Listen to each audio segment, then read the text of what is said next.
Inurirat ng tanong ang showbiz insider na si OG Diaz kaugnay sa bali-balitang lilipat na umano si Kapuso star Jeneline Mercado sa ABS-CBN. Kaya sa isang episode ng Showbiz Updates noong Huwebes, iniulat niya ang kanyang nasagap na impormasyon tungkol sa naturang balita.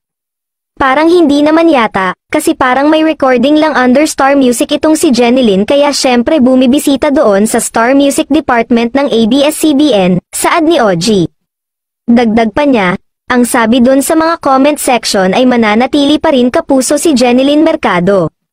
Rinig ko naman dyan kaya umalingas-ngas yang ingay na lilipat na si Jeneline sa ABS-CBN kasi hindi pa raw siya pumipirma ng kontrata sa GMA, segunda naman ang co-host niyang si Tita Jegs.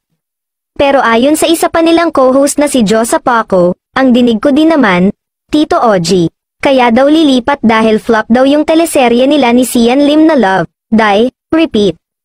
Gayunpaman, hindi pa rin makumpirma ni OG ang balitang ito, sa ngayon, ayon sa Showbiz Insider, abangan na lang daw muna ng madla ang pahayag ni Jeneline tungkol dito.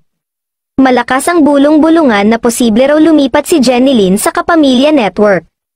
Ito ay pagkatapos ng pag-over the bakod ng ilang dating kapamilya sa Kapuso Station after na mawala ng prangkisa ang ABS-CBN. Ayon sa unconfirmed report, hinihintay lang umano ng aktres ang pagtatapos ng serye nitong Love Die Repeat sa GMA7. Ito rin daw di umano ang dahilan kaya wala pa ring naka-line up na project si Jen after her series with Sian Lim. May chika pang may offer ang aktres na gumawa ng movie with Star Cinema, bukod sa ABS-CBN, may mga lumulutang pang balitang may offer din ang aktres sa Media Quest ng TV5. Matatanda ang huling gumawa ng movie si Jeneline sa ABS-CBN noong 2016 na nakatambal niya si John Lloyd Cruz sa romantic drama na Just the Three of Us.